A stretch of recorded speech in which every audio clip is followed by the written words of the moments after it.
Bom dia, alunos do Colégio Primeiro Passo, alunos do sétimo ano. Vamos dar continuidade ao assunto que estamos abordando, que é o Renascimento Científico, né? Que se inicia no capítulo 4. Então, a gente está no capítulo 4, dando continuidade ao assunto Renascimento Científico-Cultural, né? Hoje estaremos encerrando esse assunto.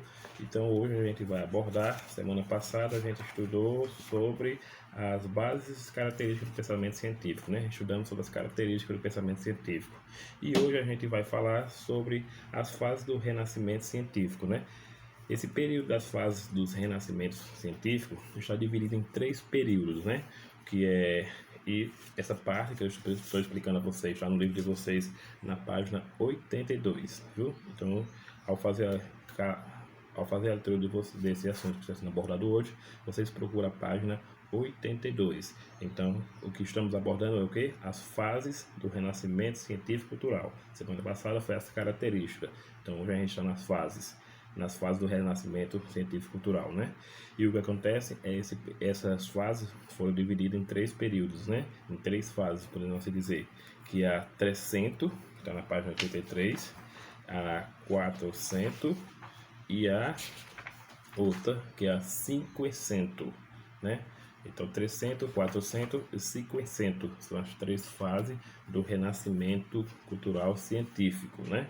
As características da primeira fase, sim, antes de começar a falar, é importante falar para vocês que essas 3 fases buscavam expressar suas reações, né? Através do humanismo e da mistura do naturalismo. Então, os artistas da época, os pensadores da época, né, eles procuravam expressar os seus sentimentos, seus pensamentos através da ideia do humanismo, né, que é o homem no centro de tudo. Então, agora vão dar importância, né? Lembra que no Renascimento Cultural Científico eles dão importância agora à figura do homem, né? O homem agora é o centro de tudo, o centro do universo.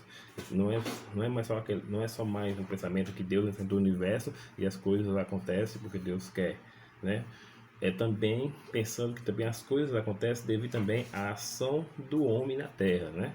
Então, nesse pensamento humanista, junto com o naturalismo, que é um movimento que surgiu, né, lá na Europa entre o fim da Idade Média e o início da Idade Moderna, aos artistas e literários e pintura, e através da pintura os artistas mostravam os seus sentimentos sobre o mundo, né? Podemos assim falar para vocês. Então, o Renascimento passa a ser dividido em 3 fases, e essas 3 fases esses 3 períodos contribuíram para a transição de Idade Média para a Idade Moderna, né? Aí, indo para a primeira fase, que é o 300, as características do 300, está no livro de vocês, fala bem aí, ó, as características centrais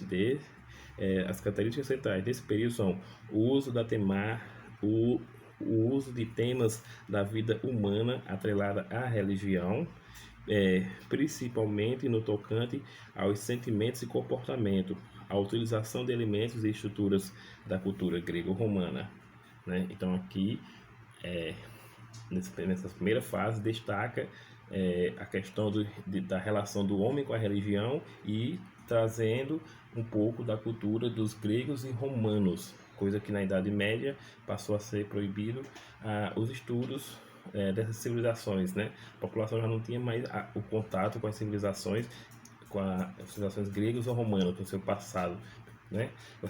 Dessas civilizações clássicas, que eu até expliquei na aula passada.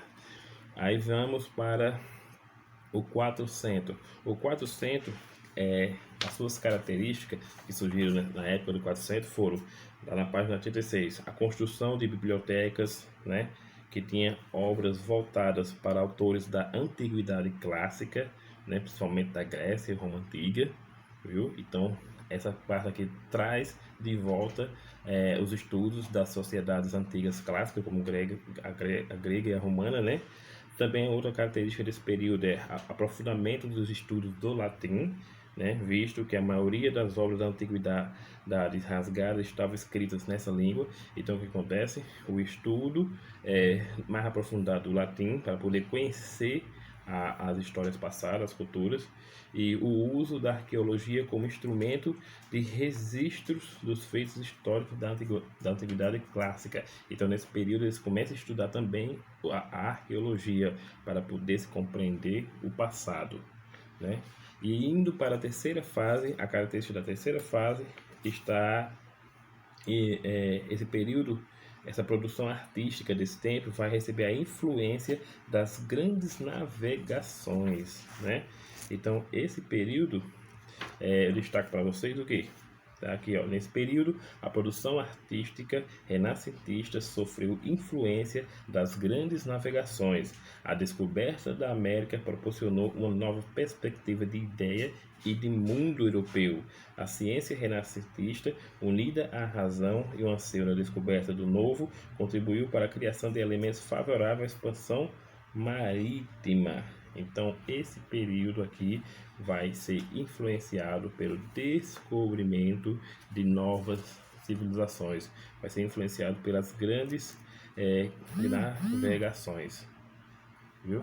Então, aqui eu encerro a aula e até a próxima semana, viu? Vimos hoje as 3 fases do Renascimento cultural, que influenciou o surgimento da idade, que influenciou o fim da Idade Média e deu início à Idade Moderna. Bons estudos, até a próxima semana.